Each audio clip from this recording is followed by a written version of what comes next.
Sejarah umat ortodoks di Indonesia, ini video 9.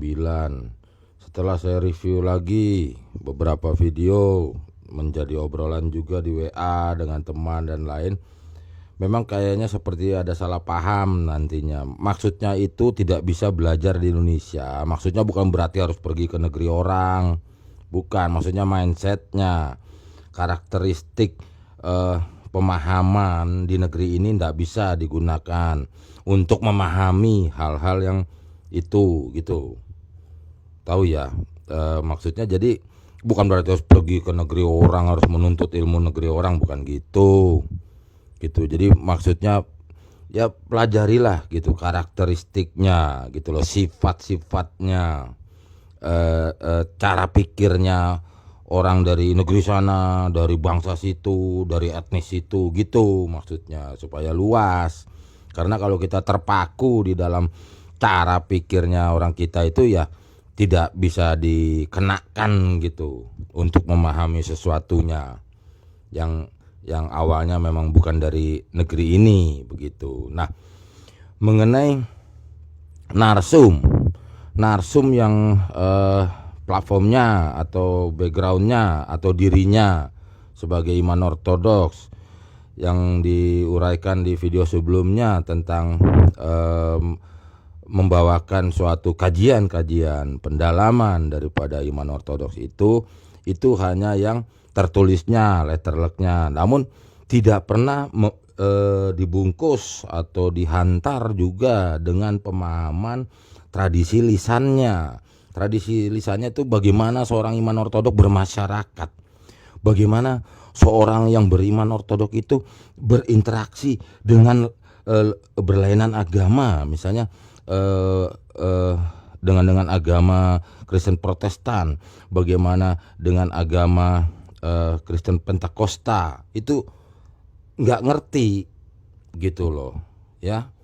Taunya yang ngulas-ngulas apa yang tertulis apa segala. Dan ini saya juga terpaksa, saya entah siapalah, saya enggak mau nyebut nama ya, karena saya juga sudah lihat itu videonya. Ahli memang, bahasanya hebat. Saya enggak bisa apa-apa malahan. Dia membacakan perjanjian baru ya, dengan bahasanya, dia ahli bahasa dah ya, bahasa Hebrew apa, dengan kacamata PL. Gak gitu. Teologi ortodoks gak gitu. Segalanya, pemandangan, sightseeingnya, memandangnya, memahaminya, melihatnya, mendalaminya, berawal harus dari sini. Gak bisa begitu. Dan banyak sekali, makanya itu saya bilang hampir saya katakan gak ada yang benar tuh semua narsum gitu loh. Dan juga membawakan rangkaian kalimat seolah-olah kita akrab sama Jewish. Tidak gitu loh. Jangan salah paham gitu loh. Jewish itu benci, nggak akrab. Dia belajar dulu deh, di YouTube pun ada sebetulnya gitu. Cuman masalahnya mau ngelihat nggak, mau membuang waktunya nggak. Berapa ribu jam Anda sudah nonton?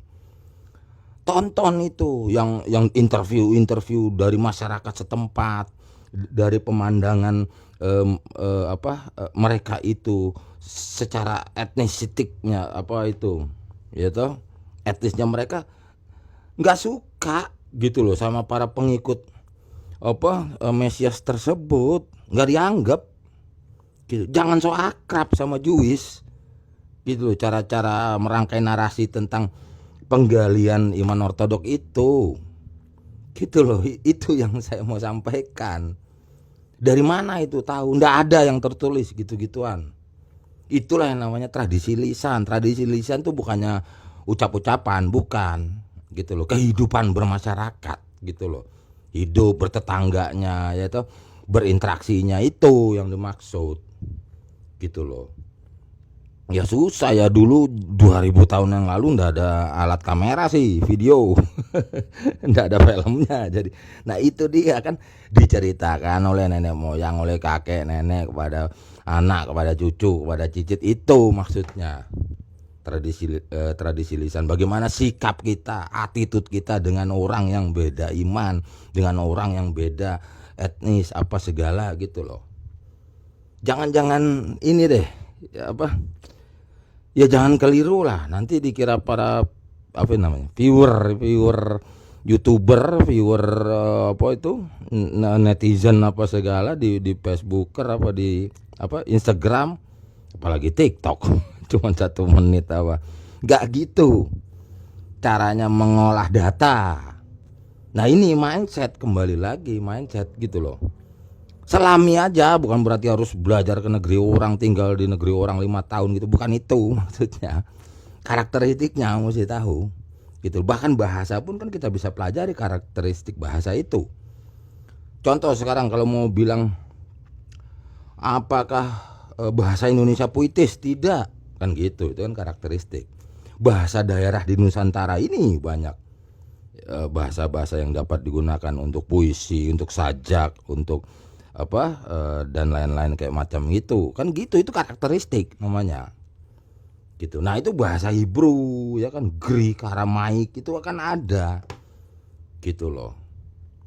Nah jadi itu yang namanya tradisi lisan yang kayak gini-gini, itu yang dimaksud. Nah maka yang saya khawatirkan, dah gitu aja lah tegasnya, saya mengkhawatirkan ke depannya para narasumber ya yang berlandaskan iman ortodoks, yang dirinya memang ya seorang umat ortodoks, member of the Orthodox ya, namun salah, udah gitu aja dah. Saya nggak usah malu-malu ngomong halus-halus, enggak, lu salah udah gitu aja, tolong please stop gitu, itu aja. Dari hal yang begini aja nih kan masalah dasar, nggak boleh pakai kacamata dari sini ya. Memandang PL itu mesti dari posisikan dirimu di sini. Belajar nggak exegese, eksegese ya. Mencari dari luar, mencari rujukan ke dalam, dan juga melihat sesuatu hal dari dalam keluarnya. Susah dah kalau singkat ya gitu. Jadi ya tolonglah ya begini. Nanti kalau salah terus kasihan nanti yang 10 tahun ke depan, 20 tahun ke depan menerima warisan. Nah ini dia kan. Mungkin oke lah 20 tahun lagi nanti, karena kan data, dokumen di YouTube itu menjadi rujukan ngerujuk yang keliru, nanti kasihan anak cucu nanti gitu loh. Gak gitu ya, sorry dah, ini penting gitu loh. Dan juga jangan membangun narasi, saya tahu itu ada, itu saya enggak mau nyebut nama, itu banyak itu yang katanya apa ya gitulah ya, sama tanah Israel sana lah, paham katanya, paham Israel, tapi dia sendiri bukan tidak menggunakan kacamata Jewish cara mengutarakan, membangun narasinya. Sorry to say, jangan mentang-mentang lu tahunan tinggal di tanah Israel lu paham, enggak juga. Jutaan orang kok tinggal di suatu negeri, misalnya negeri A. Saya 30 tahun di sini, emang lo ngerti apa? Karena memang lo kagak menyelami kan, lo kan cuma tinggal doang. Tidak jaminan Anda mengerti gitu loh. Kayak gitu ya. Jadi gini aja deh, nggak usah lah nyambungin sama Jewish itu ya. Yudim itu apa ya, susah saya kalau ngomong jujur. Gini loh, kita kontra kok, udah cukup, nanti ada harinya bersatu gitu loh. Nggak usah sok-sok akrab-akrabin begitu, nggak ada akrabnya ya. Itu juga nanti kapan saya bahas itu, nggak ada itu samawi semitik kata siapa. Ketawain lo sama orang ultra, lo tawain sama orang-orang ultra Jewish tuh, ketawain apa itu katanya. Lu aja mau nempel ke kami, begitu jelas siapa kamu katanya ya. Udah gitu dulu deh sejarah umat ortodoks di Indonesia, video 9 saya cut dulu.